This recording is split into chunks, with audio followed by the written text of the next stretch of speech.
Sino gusto ng 1,000 peso? Yeah! So yun nga, ako, may brilliant pa muna kami bago po kami pumunta dito. Siyempre, binigyan ko ng oras dahil birthday nga ni Papa Paul. Isa sa mga masisipag na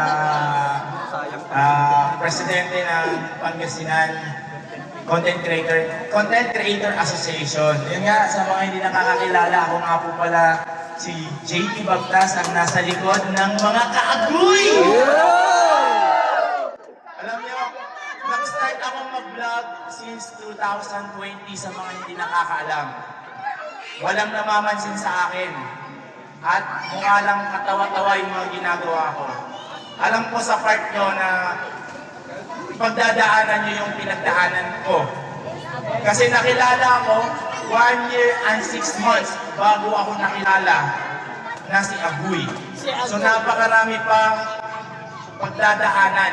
Marami pa kayong pagdadaanan, mga proseso na kung saan maraming mambabasya inyo, maraming hihila pababa, at maraming pagtatawanan kayo. So yun. Yes, mga kaagoy! Nakaka-pleasure naman. So yan, ang masasabi ko lang palagi, simula nung nagpa-seminar ako dati, isa lang ang palagi kong sinasabi, do your best. Okay? Trust the process. Bakit ko sinasabing do your best? Kasi kayo mismo ang gagawa, kayo mismo ang gagawa ng pag-angat niyo sa sarili niyo. Do your best lang palagi sa mga ginagawa niyong content. Although yung mga ginagawa niyong content, may mga nagsasabi na hindi naman quality content. Pero para sa akin, quality of content yan dahil sarili niyong gawa yan. So ang kailangan niyo lang gawin, ibigay niyo lang yung 100%, pag-aralan niyo lang, i-analyze niyo lang hanggang makuha niyo yung tamang timpla ng vlogging. Okay? Kasi ang masishare ko sa inyo na knowledge, yung experience ko regarding sa pagbablog.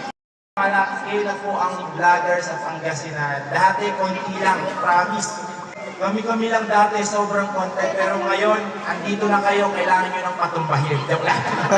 Then, welcome po kayo sa industriya ng pagbablog. At sana tuloy-tuloy at huwag kayong titigil sa paggawa ng magagandang content. At higit sa lahat, please lang, ito lang yung pakiusap ko. Huwag na huwag lalaki ang ulo. Okay? Huwag na huwag lalaki ang ulo. Stay humble palagi. Kahit nasa taas na kayo, stay humble palagi.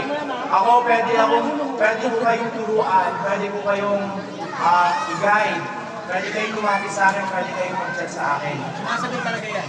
Sumasagot ako. Pagdating sa vlog, yung character ako, pero pagdating sa ganitong mga senaryo, ako lang to. Agoy lang, JP lang. Grabe na, I love you. Agoy! Mga agoy, ngayong araw pa rin, dito tayo ngayon sa 3M Resort kung saan kasama nga natin Yes! ang mga Pangasinan Content Creator! Sobrang saya ko dahil sa sobrang tagal, after 6 years na hit ko rin ang 1 million followers. Gusto kong mag-celebrate, kaso yun nga lang, may pinaglalaanan ako dahil mga nanak na yung asawa ko. Pero ngayon, no, This will be your celebration. yeah, tama yan. Nakita naman kayo. Celebration natin. 1, 2, 3. Palakpak para kay JP Bagtas! Pero yun nga, natutuwa ako, nagagalak yung puso ko na nakita ko kayong lahat. Maraming salamat. Siyempre, kung sino pa rin yung matanda sa akin, like Kuya Ronald, Papa Bol, tapos ito yung talagang sa inyo. Ayun, sa mga hindi nakakaalam, ay 25 pa lang po ako. Yay! Okay, sige, sabihin ko lang, 26 po. Yes! Bata pa po ako. Maagang tabulo. Pero sa tulong ng Lux Aesthetica, mas mapagawa po nila. Yes! Promote! So yun, andito na rin si Jordan at si Pops Ken. Yes!